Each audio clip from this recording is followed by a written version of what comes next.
ईश्वर लाल जी अपने जीवन की कमाई अपने बच्चों के साथ बांटना चाहते हैं। ईश्वर लाल जी की पत्नी सुधा हमेशा उनसे आराम करने को कहती, लेकिन वह बात को हमेशा टाल जाते और कहते कि जो मेहनत वह कर रहे हैं अपने बच्चों के लिए ही तो कर रहे हैं। और धीरे धीरे करके उन्होंने एक नहीं बल्कि दो मकान बनवा लिए ताकि उन्हें कभी किसी की कमी महसूस ना हो और उनके बच्चे आराम से उनके बनाए हुए घरों में रह सके। ईश्वर लाल जी की पूरे शहर में बहुत इज्जत थी और लोग हमेशा उनका नाम सम्मान से लेते थे। लेकिन कहते हैं ना, दूर के ढोल सुहाने लगते हैं। जैसे जैसे उनके दोनों बेटे बड़े होने लगे वैसे वैसे उन्होंने कई सारे परिवर्तन बेटों में महसूस किए, लेकिन उन्होंने कभी इसका जिक्र नहीं किया और चुपचाप सारे गम को सहते रहे।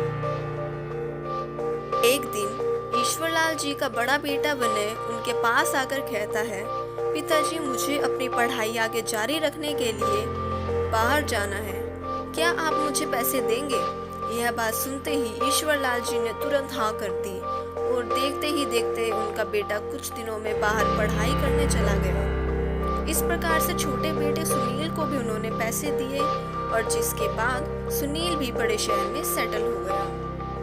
इस तरह से वे दोनों बेटों से दूर हो गए और ईश्वरलाल जी अपनी पत्नी के साथ ही रहने लगे। दोनों बेटों के वियोग की वजह से उनकी पत्नी सुधा का जल्द ही निधन हो गया और अब ईश्वरलाल जी बिल्कुल अकेले रह गए।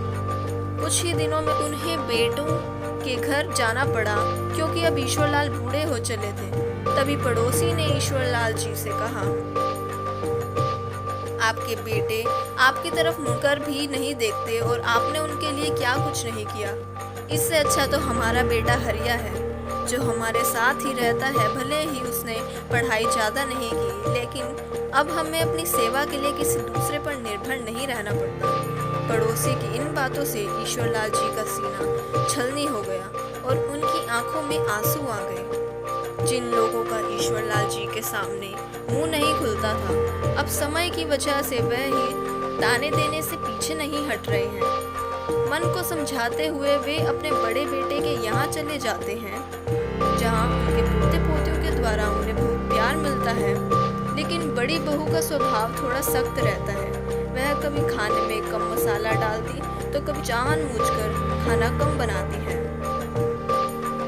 ऐसे ही ईश्वरलाल जी को बिल्कुल भी खाने का मन नहीं करता और वह बाहर से लाकर कुछ न कुछ खा लेते, जिस वजह से उनकी तबीयत बिगड़ जाती और उन्हें फिर बड़ी बहू उन्हें बहुत बुरा भला कहती। अचानक एक दिन उनका मन छोटे बेटे के घर जाने का होता है, लेकिन छोटा बेटा तो उनको यह बोलकर मना कर देता है कि उनकी देखभाल करने के लिए पति पत्नी के पास बिल्कुल समय नहीं है, क्योंकि दोनों का नौकरी पेशा है और ऐसे में उनकी जिम्मेदारी नहीं उठा सकते। यह बात सुनकर ईश्वर जी को बहुत बुरा लगता है कि जिन बेटों की वजह से उन्होंने न जाने कितनी परेशानियों का सामना किया, आज उन्होंने ही उन्हें अकेला छोड़ दिया। अगर उनकी पत्नी जिंदा होती तो उसे देखकर बहुत बुरा लगता कि जिस पिता ने इतनी मेहनत के बाद इज्जत सम्मान कमाया था, आज इन दोनों की वजह से इज्जत कहीं खो चुकी है। ईश्वरलाल जी काफी उदास रहते और किसी से अपनी बात नहीं बांटते। दोस्तों के काफी बोलने के बाद उन्होंने अपने दिल की बात बताई, जिससे उनके दोस्तों को मन में बहुत दुख हुआ, लेकिन सभी ने मिलकर उनकी मदद करने की ठानी और ऐसे उन्होंने एक बेहतरीन रास्ता अपनाया। दोस्तों का उपाय ईश्वरलाल जी को बहुत अच्छा लगा और उन्होंने बेटों को सबक सिखाने के लिए अपना कार्य आगे जारी किया। जब वे घर गए वहाँ उन्होंने छोटे बेटे को भी बुला लिया।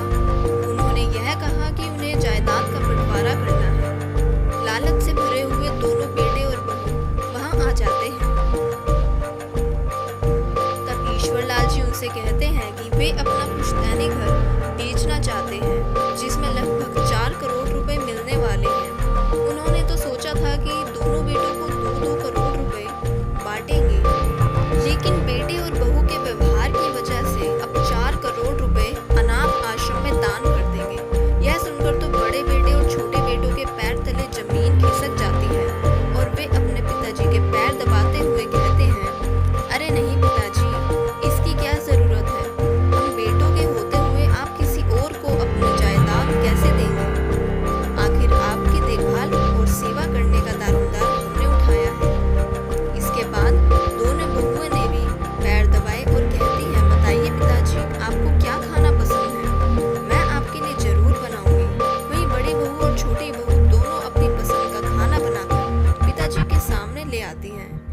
सब देखकर ईश्वरलाल जी को बड़ा मजा आता है, क्योंकि कल तक जब वे परेशान हो रहे थे तब इन लोगों को कोई फर्क नहीं पड़ रहा था, लेकिन जैसे ही पैसों की बात आई तो इन लोगों ने हाथ पैर जोड़ने शुरू कर दिए। अब दोनों बेटे बहू बड़ी सेवा जतन के साथ ईश्वरलाल जी की देखभाल करने लगे और उन्हें किसी प्रकार की कमी नहीं होने दे रहे थे। एक दिन ईश्वरलाल जी ने कहा, मैं सोचता हूँ कि अपने पुश्तैनी घर को थोड़े दिन बाद बेचूं।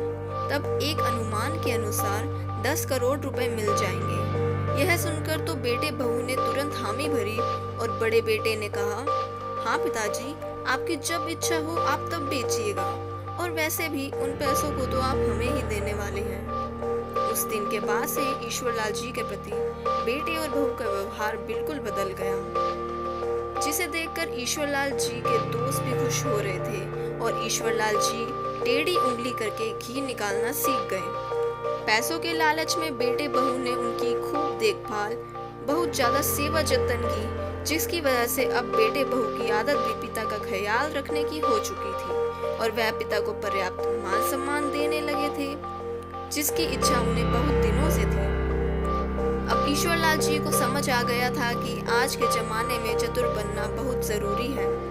अब ईश्वरलाल जी अपनी पत्नी सुधा की फोटो के सामने खड़े होकर उसे याद करते और कहते, अगर आज सुधा उनके साथ होती तो जीवन का नजरिया कुछ और होता, और उनकी आंखों में आंसू आ जाते हैं। जीवन में परिस्थितियों के अनुसार ढलना और उनके अनुसार अपने काम निकालना जरूरी होता है। ईश्वरलाल जी ने भी उंगली टेढ़ी की, जिसके चलते अब बेटे में उनकी इज्जत बरकरार है और वे अब खुश हैं।